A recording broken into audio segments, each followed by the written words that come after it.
Okay, so thank you everyone for joining us today on a Thursday at 4 p.m.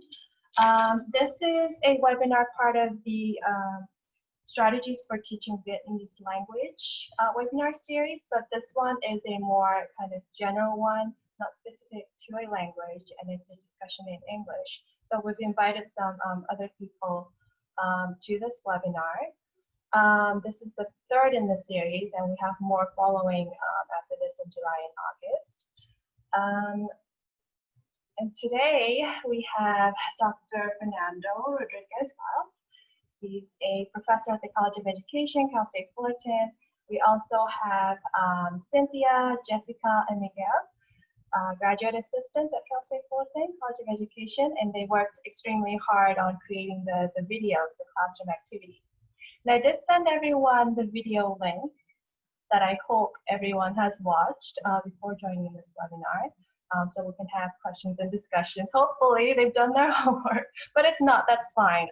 We can have a general discussion right about this very important topic, building linguistically inclusive classrooms. So before I pass it on to our discussion leaders, just wanted to remind you that this webinar will be recorded, and it's for educational purposes only. We want to record this so that we can post it on our website. For people who are not able to join today, they can go and watch the video. For you too, also, if you want to go back and rewatch some of the parts, then you can always go to our distance learning page on the NRCAL website, and all of our webinars will be recorded and will be posted there. And right now, Wait, how do I I will ask you to, we have a pretty small group. Oh, actually it got bigger, 21 people. So during the main presentation and things like that, we asked you to turn the audio off, but during Q&A and things like that, you can of course turn your audio back on. The feedback form for each webinar, we ask participants to provide us with their feedback. Feedback is very valuable for us in planning the next series of webinars, and I will share this feedback link at the end of the webinar. And let's do a quick icebreaker. It's a little activity that everyone can do. Please go to, and you can use your phone too, actually, or you can do it on your computer. Please go to www.menti.com, and I will also share this in the chat box. So, menti.com, and enter the code 523854. And there will be a question there for everyone to answer. Please share your short response. And we'll be able to see on the live feed everyone's responses. So let's have a look.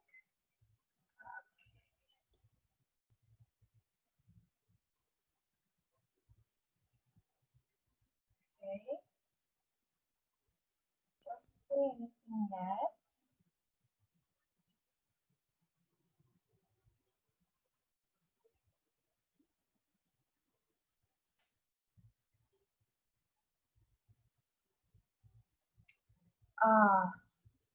Maybe the code has expired. Okay, everyone, let's share in the chat. That's fine. Let's go to the chat. Let's just go to the chat and one sentence, 5 words, very short sentence.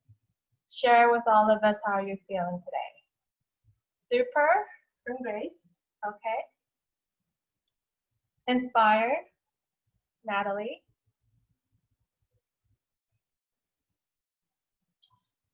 I'm good. Okay. Everyone's feeling pretty upbeat and positive. I'm in a learning mood. Okay, that's good. Thoughtful. Happy.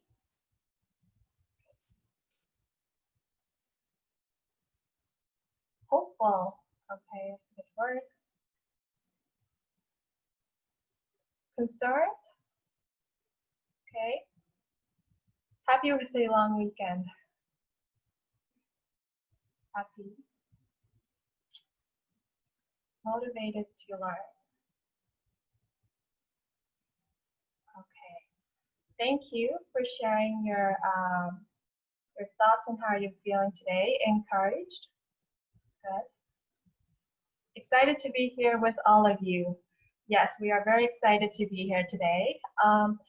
So before we begin, let's do a quick icebreaker exercise with smaller groups. We have 21 people, so I think I'll create about 4 rooms of 5 people. And in the breakout room, please introduce yourselves. Turn the audio back on, introduce yourselves, and spend 5 minutes discussing this question. What comes to your mind when you think of a linguistically inclusive classroom? Just to get the discussion going. It could be words, images, or an idea, an activity, things that come to mind when you think of a linguistically inclusive classroom. And after 5 minutes, we'll all return to the main room and have one person from each room summarize the discussion that the group had and share in the chat. We have a small group, so maybe we can have the person just turn their audio on and share with the group. So before you begin the discussion, select one person or have one person volunteer to be the rep for that group. Okay? So I will go ahead and create the breakout rooms. And this will be random. This will be random groups, automatic. I think we have everyone back in the main room. We have 4 groups. Any group can go first. Can you share with us what you discussed in the group?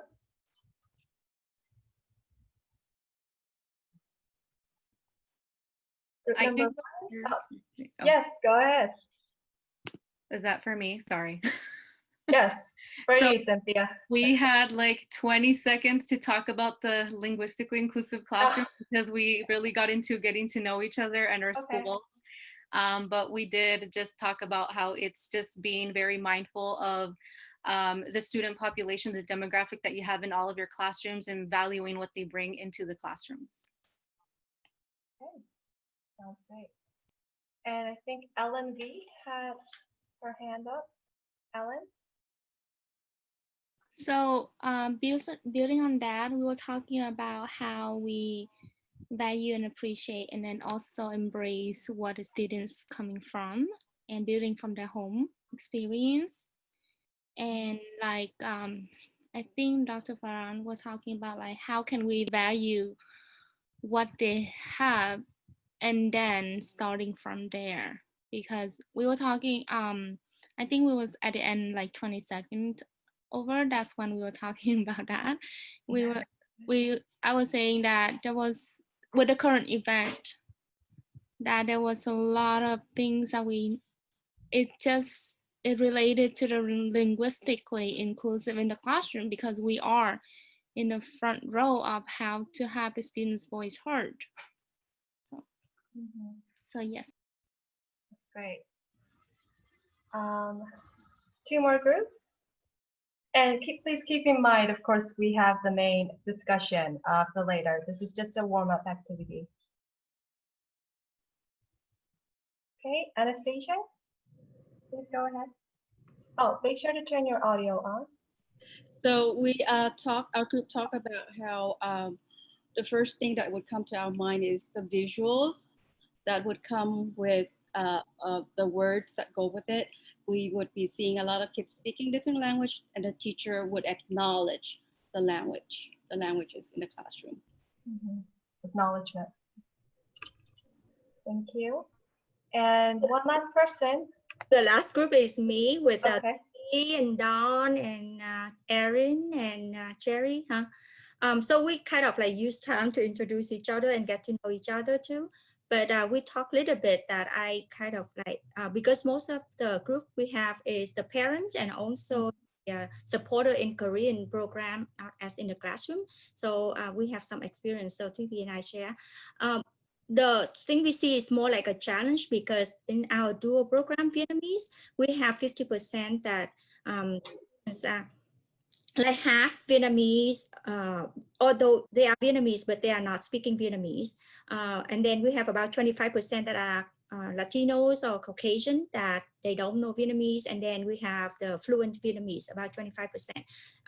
How the teachers see that so that they can like touch in everyone, and especially the non-Vietnamese, how they can feel like comfortable and like to learn the language. So it's more like a challenge to us and how we do that. So it's like a big question for us. Mm-hmm.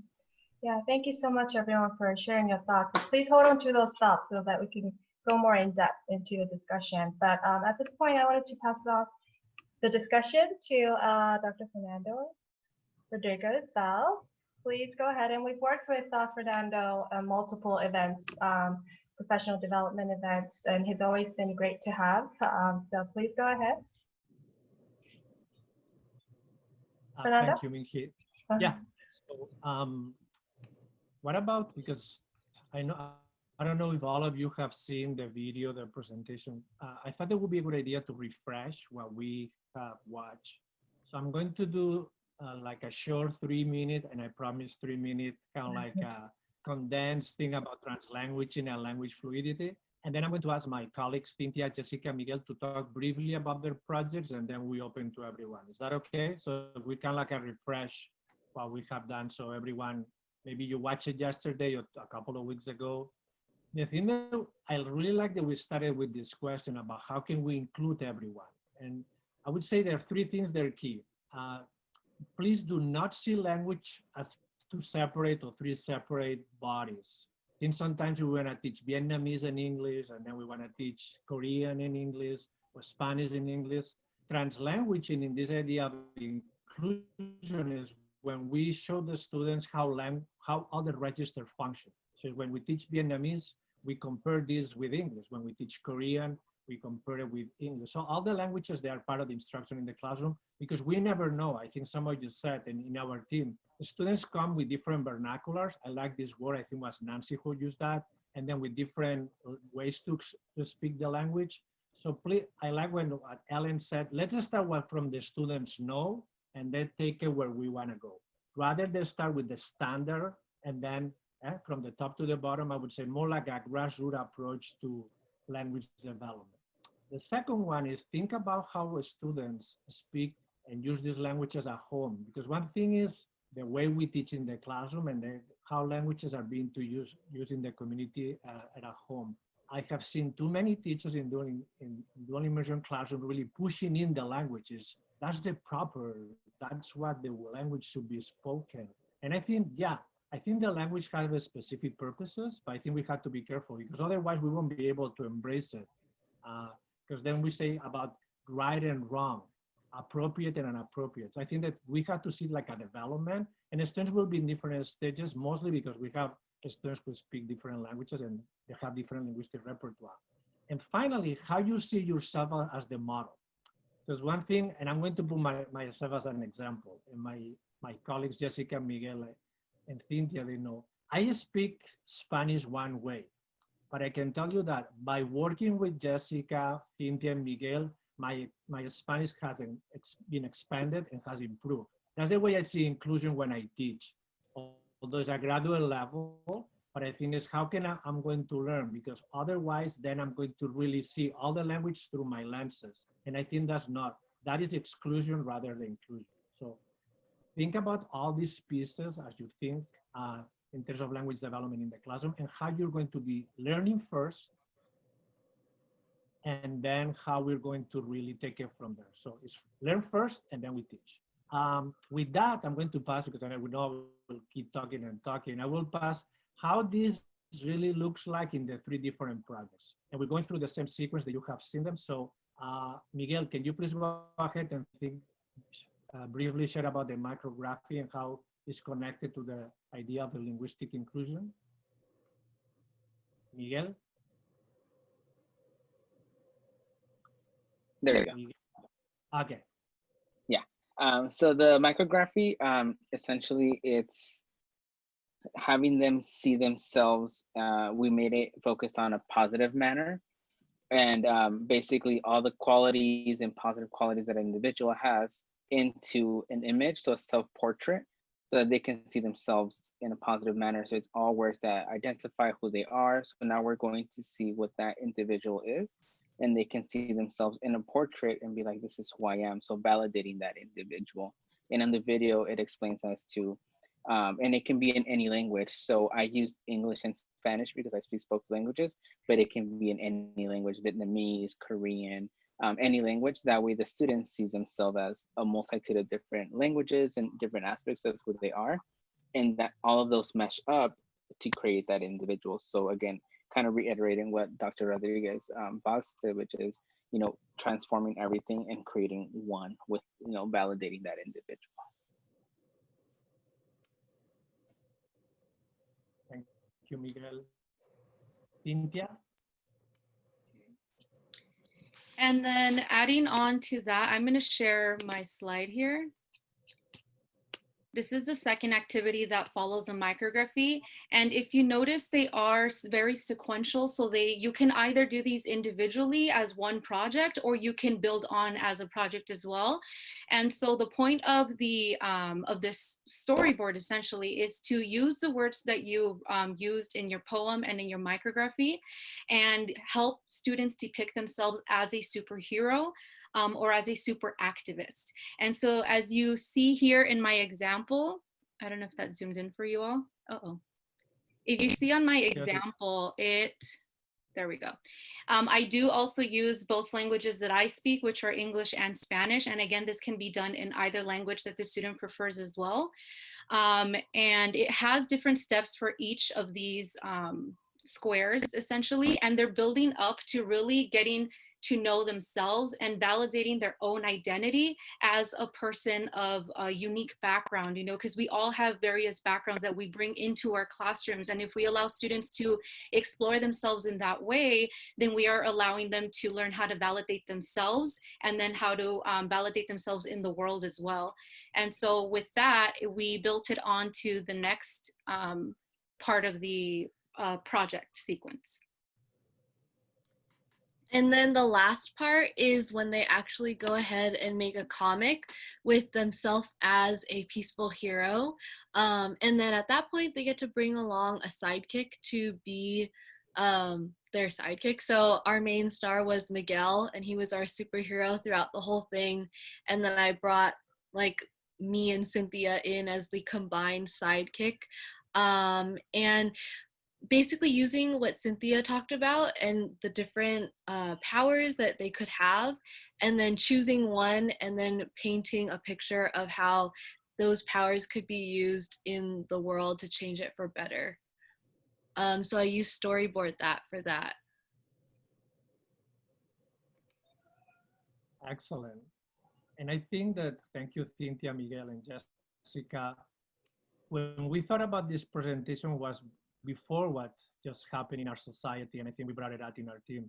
I think that now more than ever, we have to treat all of the students as superheroes, and they have to be activists. It's not just about learning a language, it's how we're going to utilize this language to empower ourselves and to communicate our message, because we need to change a lot of things.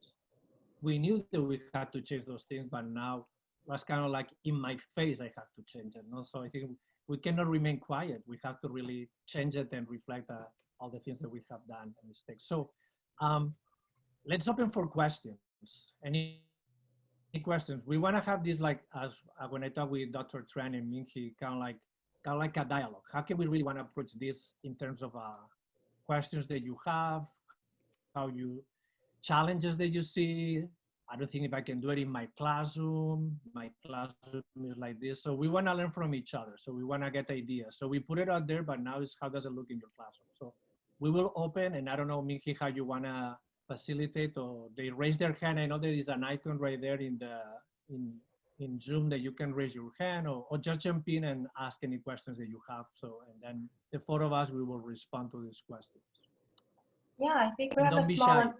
Yeah, we have a small enough group, so I think if people raise their hands and they just turn their audio on and ask questions, I think that will be fine. Questions? I have a question to start off with. For these activities, do you have different ways of students sharing what they created? And does that add to the activity? Is there like a second step where they not only do the activity, but share and present or discuss what they created with their peers?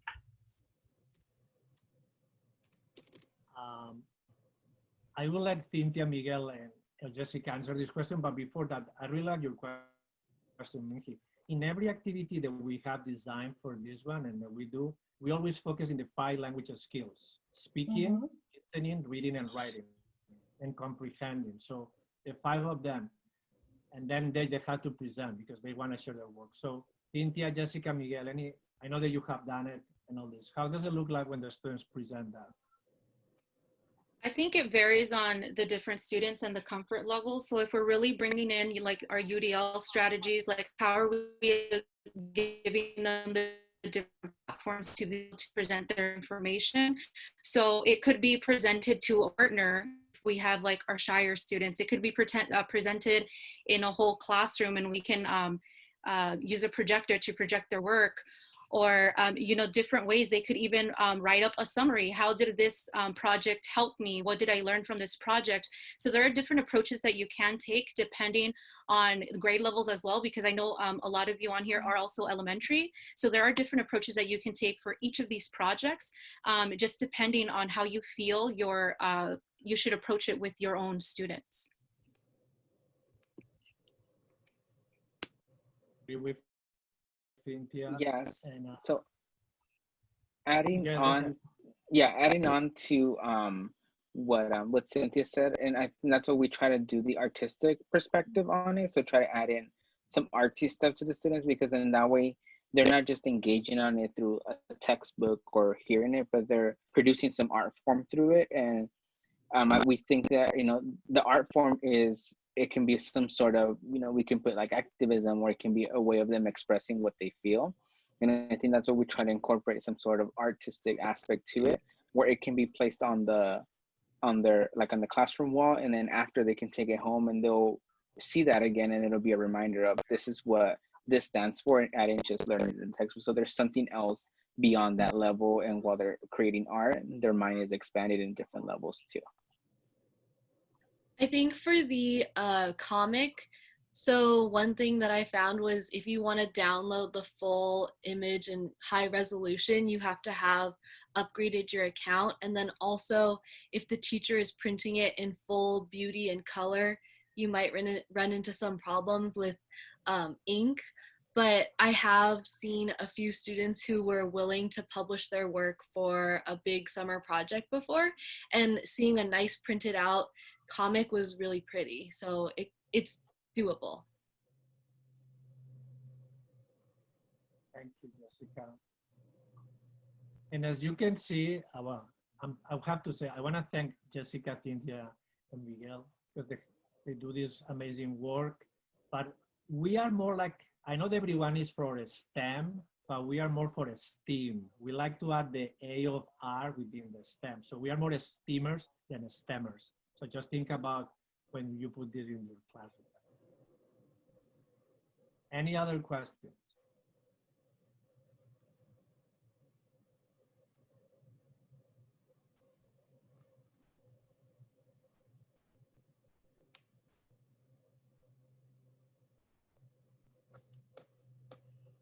What?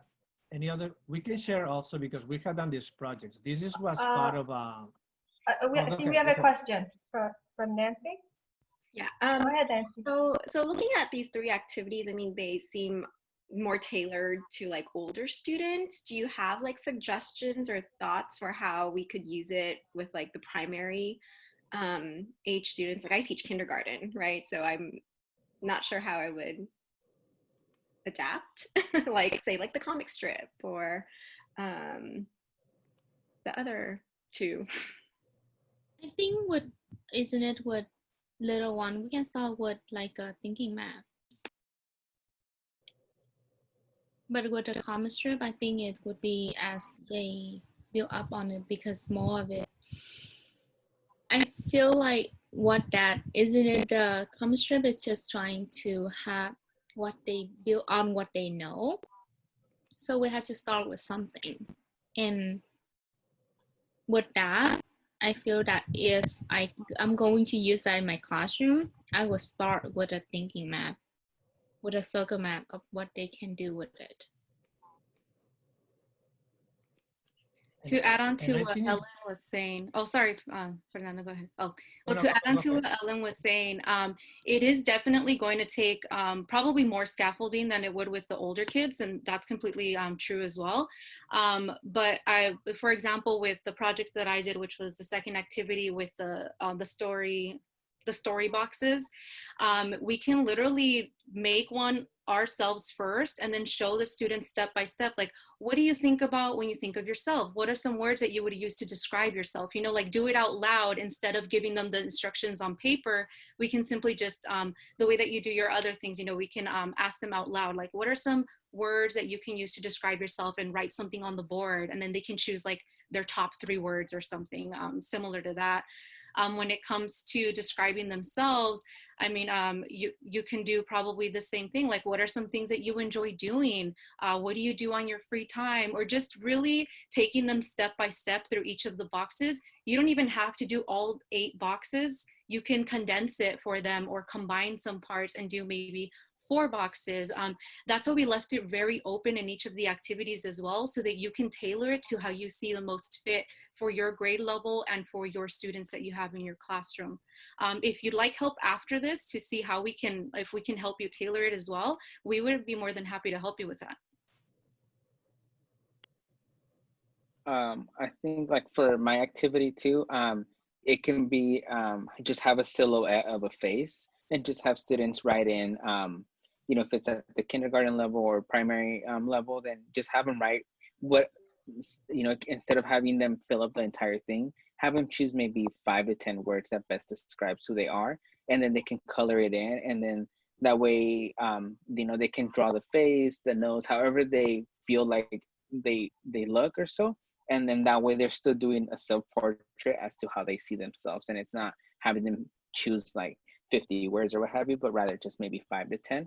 And again, we can, as Cynthia said, once this is over, you can totally message us, and we can send you stuff that could be like a silhouette of just the general face, and they can add in hair, add in everything else onto it to the best of their ability. And then for the comic, I think you could, one modification you could do is do it hand drawn. And then another thing you can do is take out the amount of boxes. So you can either do like before and then after the superhero, or you could even just do like the superhero just as a drawing, and they're the superhero with their powers. And then also, if they're maybe at a more advanced age and they have access to internet at home, maybe they could make it like a kind of parent and child comic. So like maybe if the parent has time, they could help their child create a comic. And it could be like a cool family activity.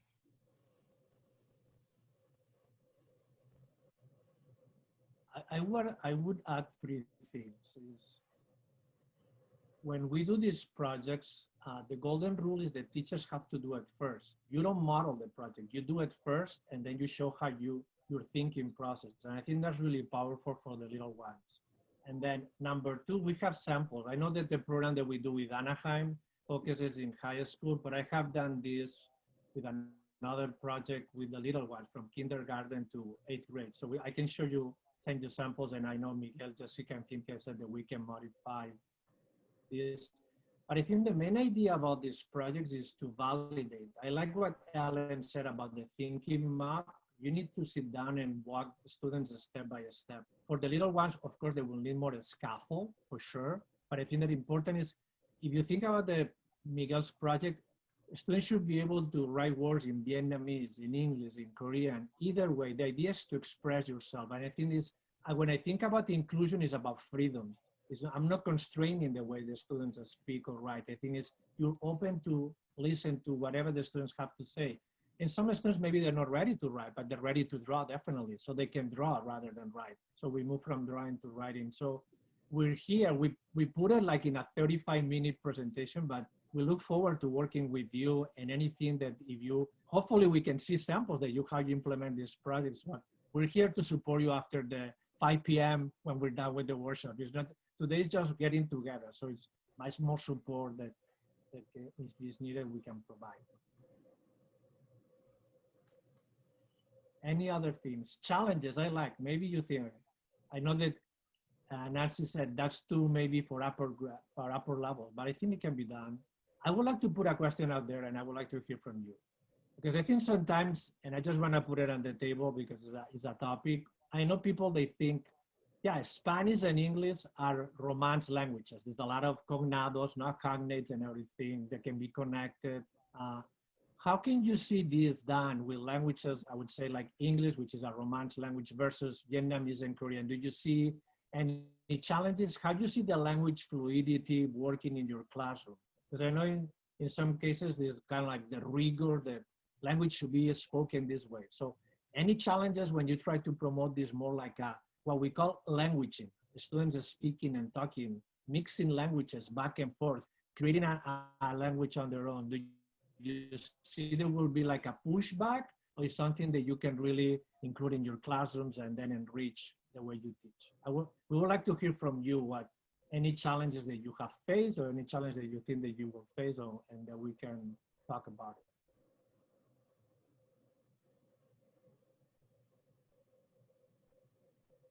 I would assume that asylum means that everything in education goes perfect and goes well, which I think is not the case, but okay. Nancy, Okay, go Nancy, ahead. I think that you want to say something. Sorry, I don't like silence. So one of the questions that I do have is so I teach in a Vietnamese dual immersion program. I actually teach the English part. And our program is structured in a 50-50 model, right? So my question is, how would I, like, say we do these activities in like my English class, but what do I do for the students who maybe English isn't their first language, right? Maybe they're stronger in the Vietnamese, but I'm told, hey, during English, the kids should be using only English. So how do I honor like their language skills and like, do you know what I'm trying to ask you? Like, how do I kind of do that? This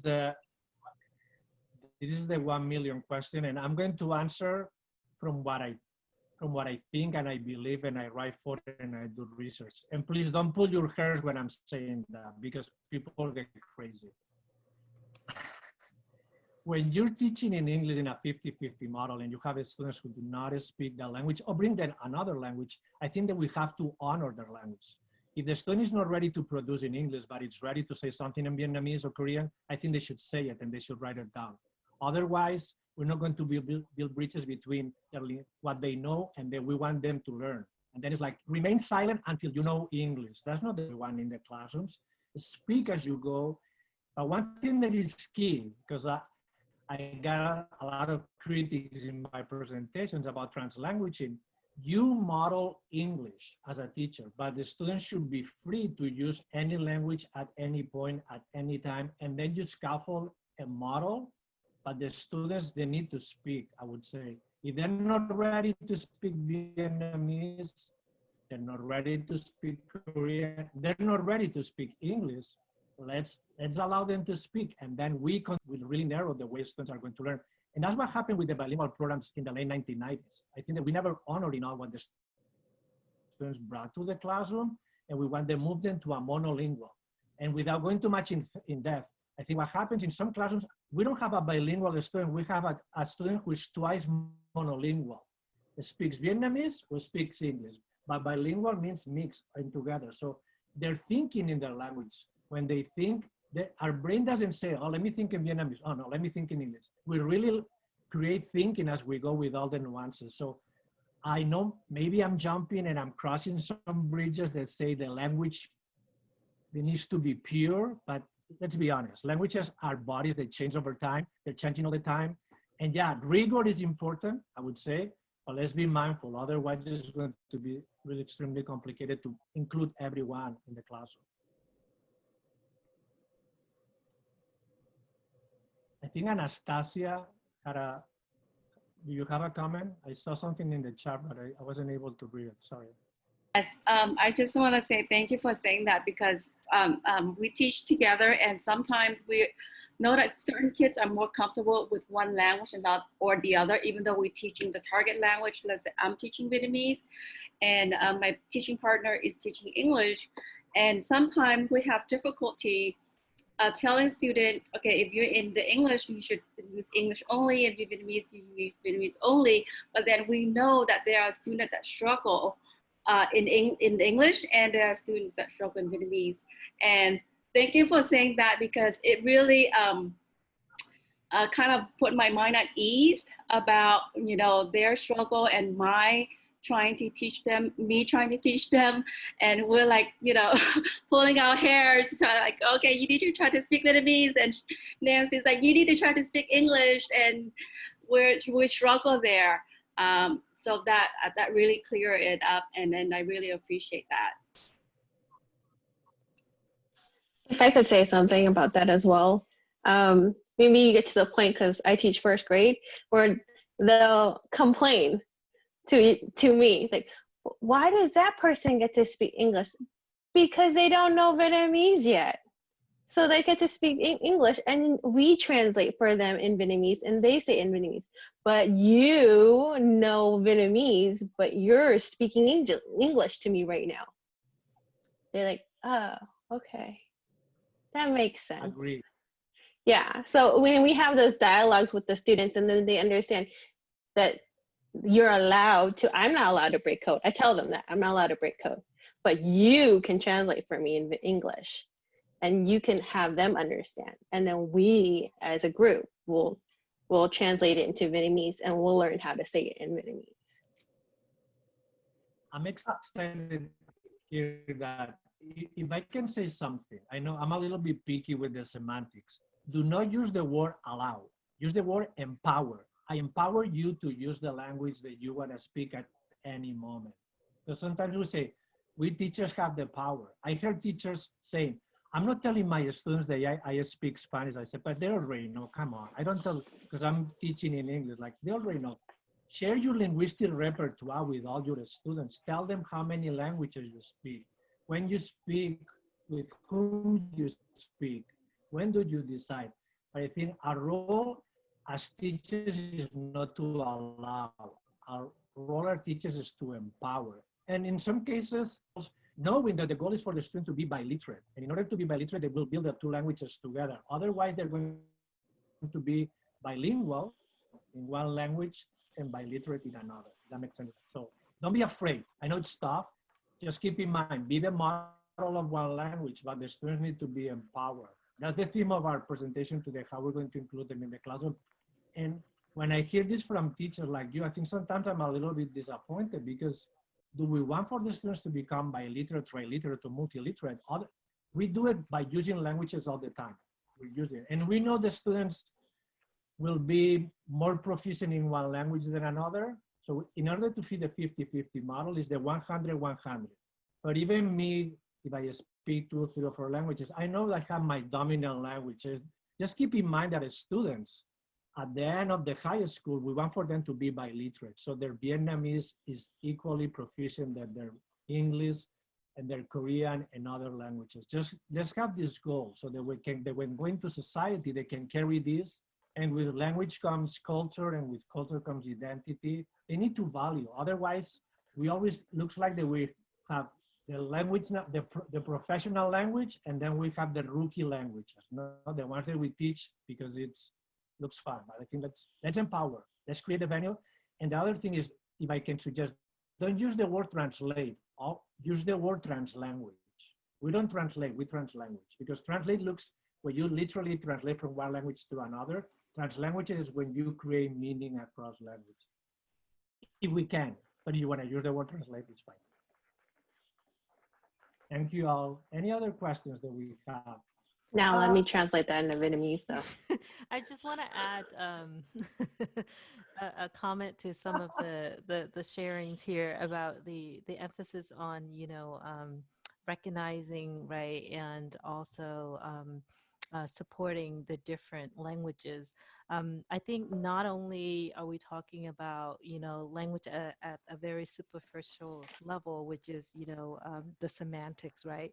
But when we think about language, we have to think about language as a vehicle that transports our thinking, right? For those of you who speak multiple languages, you know that we think differently in different languages, right? So within the embody of language, we're talking about different ways of thinking, different ways of creating knowledge, right? Different ways of processing information.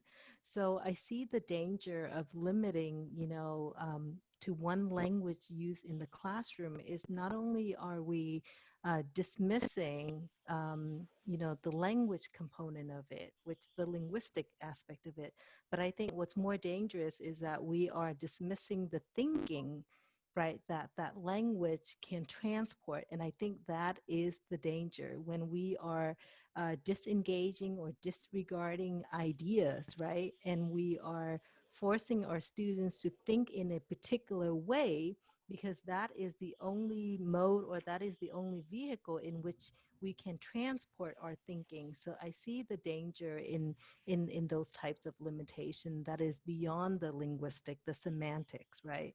But our ideas and knowledge and process. That's all. I think Miguel also had a question earlier. No? Okay. Nope. Anastasia, the one you have a, I know you no? No, I already says Anastasia. I said it. Okay. Any other, I agree with Natalie said, Dr. Tran, about creating thinking, empowering the students. I'm always kind of like concerned when we need to think one way, we need to write one way, we need to speak one way. Like all of us here, we have our different linguistic repertoire, different accents, using different languages. And that's what we call being diverse and being inclusive. No, I'm not expecting anyone to speak like me. Please do not do it, or thinking like me, that's same, not do it like this. I think it's the richness. And sometimes what I'm really more concerned, and I wanna put it out there, lately before the pandemic, when I was observing dual immersion classrooms, what Natalie just said, I'm thinking some teachers, they take it in a really narrow way, the language component, and I think they expect the students to speak like them, to think like them. And then how can you create an inclusive classroom when you expect everyone to think like you, to speak like you? And I like what Natalie said about the syntax, the semantics. There's a structure that needs to be taught. The grammar needs to be taught. Nobody denies it. But I was doing another presentation yesterday. Every language has a specific purpose based on the audience that you have. Yeah, we have this dialogue. And then when you go and speak Vietnamese with your family, when you speak Vietnamese with your friends, or Korean at school, I think that's what we need to really target our students. I don't like to use the words right and wrong, appropriate and inappropriate. I know my audience. If I'm writing an essay in Vietnamese, I know the conventions that we have to follow because I'm writing this when I'm doing a presentation. But then our students are using language in many different environments and contexts. So that's why we need to embrace how the languages are being spoken in different contexts. So, and we need to learn from that. And in the classroom, then we model. But I hear too many times, you don't say it that way. Like, who says that? Maybe you don't say it that way when you're teaching science and mathematics, because every subject area has a literacy that is specific, but the student is creating knowledge. Let her think in the language of the languages that he or she wants to use, rather than thinking one way, the answer one way with the structure that needs to be done. That's why we have many students who are super silent. They don't speak, not because they don't want to, they're really afraid. I don't know if I'm ready to say the full sentence in Korean. It's like, say it, mix it, change it, and then we will construct from there. I think it's sometimes we are really hands-on teaching mathematics, science, the STEM, but we're not really hands-on when we teach language. Seems that we are in the 1900s, 1800s. Language is something that we cannot touch. That needs to be taught in a way like, it's like what, 2020? So I think maybe we need to rethink about languages constructed, or languages are being constructed. And I would say, let's try it. because our students want to really work on that. I know that we have 5 more minutes. I don't know if there's any other questions that we have. But before we go, and I know other questions, I know Cynthia, Miguel, Jessica, and I, what I'm going to say, we mean it. After 5 p.m. today, we're still here. We want to hear from you. We want to hear when you implement your projects. Any questions that you have, shoot us an email and say, Cynthia, Miguel, Jessica, Fernando, I have tried it. I want to do it this way. How can I do it in that? So I just want to make sure that you know that we're not done by 5 p.m. and then we'll leave. Goodbye, have a good summer, and we'll see you at some point. Can you perhaps share your email in the chat box? Yeah, we do, of course. Miguel, Jessica, Cynthia, can we? I think it's, yeah. Go ahead. Okay, cool. Okay, anyone else? Question, comment they would like to share? I guess I can ask this question. I will be teaching first grade Vietnamese with my partner, and I talked to one of the parents in my school to learn more from their perspective, and she told me that at home the kids, she had 3 kids, tend to speak together in Vietnamese, in English, but she wants them to practice Vietnamese at the same time. So what I got from you is like whatever language they comfortable, just let them express themselves with that language. But the parents want them to do both, you know. If I can answer this question, I'm going to put myself as an example. I have 2 daughters at home, and we are a Spanish-speaking home, if I can call it this way, no? But most of the time, my daughters they speak in English, and I think it's fine. It's fine because when I'm part of the dialogue, I just model Spanish. So I would say for the parents to keep modeling Vietnamese, and I'm going to give you a more detailed data. My oldest one, her vocabulary is richer than my youngest one, and I think it makes sense, no? When my oldest one was born, it was the 3 of us speaking Spanish. Now we have a 13-year-old, like young, but because she was more exposed, her vocabulary is not as complex. The ones they need to model and increase the level of complexity are the parents. And of course, I would like for my 2 daughters to speak Spanish all the time, but they have to be careful. And I'm going to use this word in quotation marks. We cannot be language police. We cannot say, I want for you to speak Vietnamese all the time. You don't speak Vietnamese, or you don't speak Korean, you don't speak Spanish. A lot of research shows the students will react in the other way. Okay, you don't want me, I will do it. So just be mindful, allow the students, and in case your children, to speak the language. And really you model. I never speak a single word of English with my daughters, 0, none. And when they say something, I repeat it back in Spanish. When I say, oh, you say, oh, you mean that? And then little by little we'll build from that, because we want to create this level of comfort. Otherwise, I think they will react, and sometimes like, oh, Dad, you're so, oh, once again, you and the languages and all this. I think we want for them to be biliterate, but it's a balance between home and at school side. And I think that we need to be more organic in the relationships rather than trying to force in the language. That's what I would suggest. And just think about this also, what happens in the school. You teach 50-50. A lot of students will speak Vietnamese when you're teaching in the classroom. Go to the playground and try to hear the languages that are being used in the playground. Go to the cafeteria and hear how students are speaking, because that's a lot of interesting things. Where do we use language in a setting versus another one? So I did this kind of like an ecology with my students. It's like, where do you think students are more bilingual and in others they're more biliterate? And what language are being used in the playground, in the cafeteria versus in the classroom, in the principal's office? Just this within the school side. I think that's really important, that we really, once again, promote freedom and empower everyone. And I have to be honest, I hope my daughters, when they're 30 years old, they're biliterate, but that will be more that they have to take it on their own rather than me pushing and hopefully multiliterate if it's possible. So my advice would say, let them speak. I like to have loud children who speak all the time rather than silent. I think this is, sorry, Dr. Farhan, also on that too. I think that's probably the reason why we designated ourselves to be in one specific language. When we teach, if you're teaching Vietnamese, then you specifically use Vietnamese across.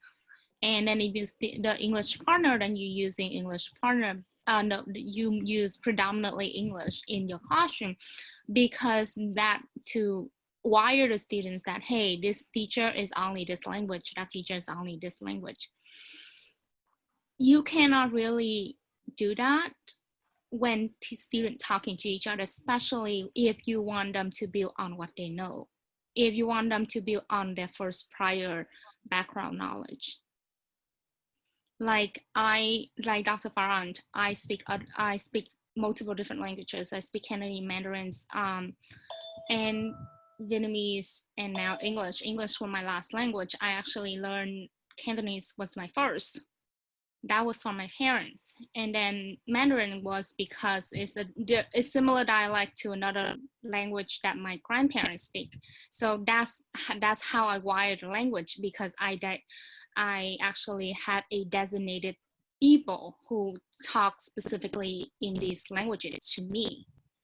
So then again, with me and my sister, we speak, well, when we was in Vietnam, we speak Vietnamese. When now we're here, we half and half. So. Sorry to interrupt, but Fernando, if you have a brief comment for that question or comment, and then we'll wrap up. Thanks for sharing, Alan. I think it's the message that we wanted to convey, kind of like to close today's presentation, is language, they're a tool. And I would say, let the students use them freely and empower them to use these tools in a free way. I think we want students who can speak. Just an example, Jessica, Miguel, and Cynthia, they took my methods class in Spanish. But most of the time, sometimes we go back and forth. And I think it's really hard to really stay in one way to speak. So please empower your students. And I would say 3 steps. 1, getting to know your students. I know you said it, Nancy and Ellen and others. Getting to know your students. Ask them how they use languages at home. And then start thinking about this when you design. Number 2, present yourself. Be empathetic. Be honest. Be genuine. You use languages all the time. We make mistakes. This is part of language and we are not perfect. And number 3, I think is really important, going back to the last question. I didn't see your name. Involve the community. Biliteracy is a 24/7 endeavor. I think what happens sometimes is we have biliteracy from 8 to 3, and then after 3 o'clock, we become monolingual. No, it's like, okay, I'm biliterate from 8 to 3 at the school site, and then I'm monolingual. Let's promote this more like a holistic way of biliteracy, and let's model and facilitate, and let's be humble. We can accomplish many things, but sometimes it's like we have to be open-minded and learn from there and adapt and be flexible. So that would be my kind of like an answer for all the things that we have presented today. And if I can say on behalf of my team, it was a pleasure learning from all of you. And we would like to hear from you. Send us pictures from your projects. Don't be selfish, because we want to learn from you. Right? Thank you so much, Fernando. And thank you, Jessica, Miguel, and Cynthia, for leading the discussion. And they've shared their emails in the chat box, so please follow up with them with any questions or comments you have. I would like to share the feedback link with you. Please take a moment to share us your thoughts, feedback on this webinar, but also if you share your feedback, we can keep that in mind as we plan future webinars. So please take a moment to complete the feedback form. And just wanted to share last announcements while you're doing the feedback form.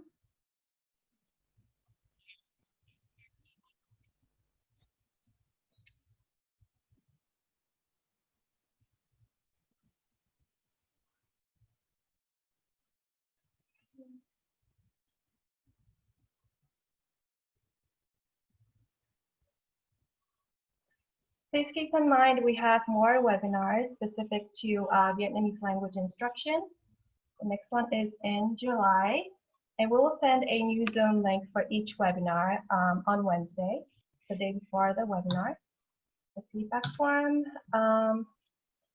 Please take a look if you're interested at the online art workshops and professional development learning series provided by the Center for Creativity and Critical Thinking at Cal State Fullerton. I will also share this link.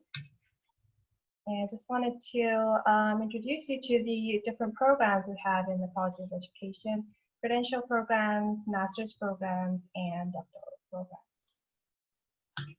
And that's it from us at NRCAL. I will share the links in the chat.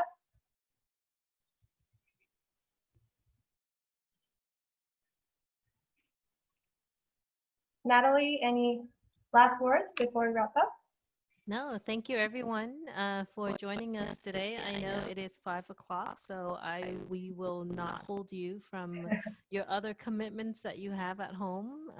So once again, thank you, and we really value your feedback. So please reach out to us, let us know. We are here to support you along the way. I can't imagine that the series of webinars will end in the summer. We will likely to continue to offer them into the fall as well. So your feedback is greatly appreciated. Oh, actually, one quick question. Cynthia, do you have the slides that you shared earlier? Is that a PowerPoint slide? Could you share that with me so that I can send it to everyone here? Yes, so I'll share that with you. Okay, thank you. All right, then that's it from us. Have a good rest of the evening. Hope to see you in the next webinar. Okay, bye.